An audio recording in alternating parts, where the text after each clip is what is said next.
Mary Kay was 20 years old and attending a local college when she found out about her father's affair. Mary Kay Letourneau part 2, and I cannot recap all the dad stuff, so you're going to have to go back to part 1, okay? But, seeing as he had been caught with all that stuff, he was definitely going to be a little easier on his daughter. Mary Kay was 22 when she became pregnant by Steve. Her conservative parents insisted she get married right away. She was 4 months pregnant when her father arranged a wedding in Washington, D.C. on June 30th, 1984. The newlyweds moved to Anchorage, Alaska, where Stephen Jr. was born. Steve took a job with Alaska Airlines. One strong vein through a lot of this was Mary Kay Letourneau's husband getting blamed for everything that she did, which was very strange. But her father, who literally had 2 children out of wedlock with his mistress, forced them to get married. A reminder not to let that garner sympathy, because in the future and for her dad in the past, they both had relationships with students. It's a common tactic, though, and they actually used that on Mary Kay's mom and then used it on Mary Kay's husband. Check this out. Mary Kay was 20 years old and attending a local college when she found out about her father's affair.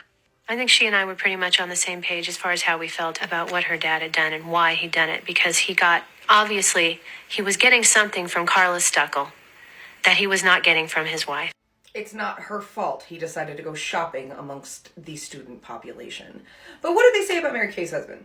Well, I don't know when Mary first knew that Steve was seeing other women.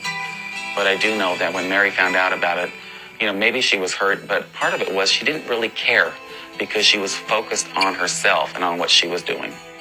In spite of their domestic troubles, Mary and Steve kept the family together.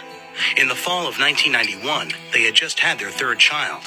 It was at this point that Mary Kay started telling people about a very artistic student she had in her class, a Samoan-American boy named Vili Fulau.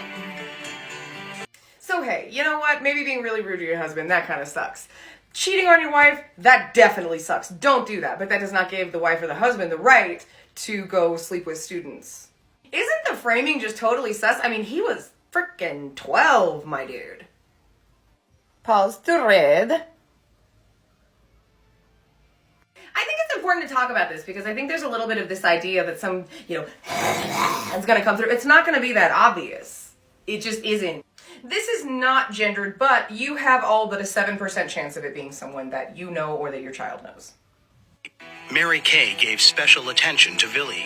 She enlisted his artistic talent for the yearbook and got him involved in other school activities.